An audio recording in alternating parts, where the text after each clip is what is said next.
24 March વિશ્વ ક્ષય દિવસ 2025ની ઉજવણી આંબેડકર હોલ, પીજ રોડ, નડિયાદ ખાતે કરવામાં આવી, જેમાં ખેડા જિલ્લાની 57 ટીબી મુક્ત ગ્રામ પંચાયતોના સરપંચશ્રીઓ અને આરોગ્ય સ્ટાફનું પ્રમાણપત્ર અને ગાંધીજીની મૂર્તિઓ આપી સન્માન કરવામાં આવ્યું. સાથે જ ટીબી કીટ, નાટ મશીન વગેરે દાન આપનાર દાતાઓનું પણ સન્માન કરવામાં આવ્યું. આ પ્રસંગે લાયન્સ ઇન્ટરનેશનલ ક્લબ દ્વારા ટીબીના દર્દીઓને પોષણ કીટનું વિતરણ કરવામાં આવ્યું.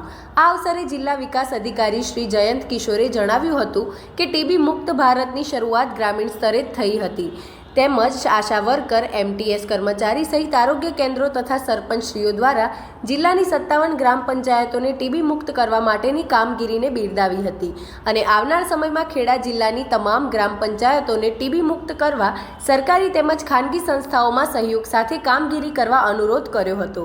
ક્ષયને મૂળમાંથી જ અટકાવવા માટે અર્લી ડિટેક્શનના ધ્યેય મંત્ર સાથે કામગીરી કરવા આરોગ્ય અધિકારીઓને એમણે અપીલ કરી હતી.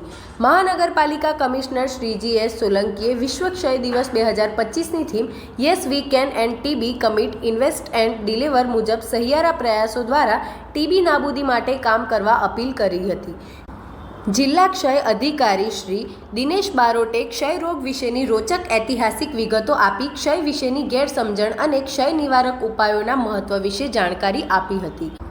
આ પ્રસંગે જિલ્લા વિકાસ અધિકારી શ્રી જયંત કિશોર, મહાનગરપાલિકા કમિશનર GS સોલંકી, મુખ્ય જિલ્લા આરોગ્ય અધિકારી શ્રી ધ્રુવે, જિલ્લા ક્ષય અધિકારી Shri Dinesh Barot, Nadiad civil surgeon, RCCHO Shri Pathan, ICOCL, UltraTech cement, Lions ક્લબના પ્રતિનિધિઓ, ટીબી મુક્ત પંચાયતોના સરપંચશ્રીઓ, ટીબી ચેમ્પિયનો સહિત અન્ય મહાનુભાવો વગેરે ઉપસ્થિત રહ્યા હતા.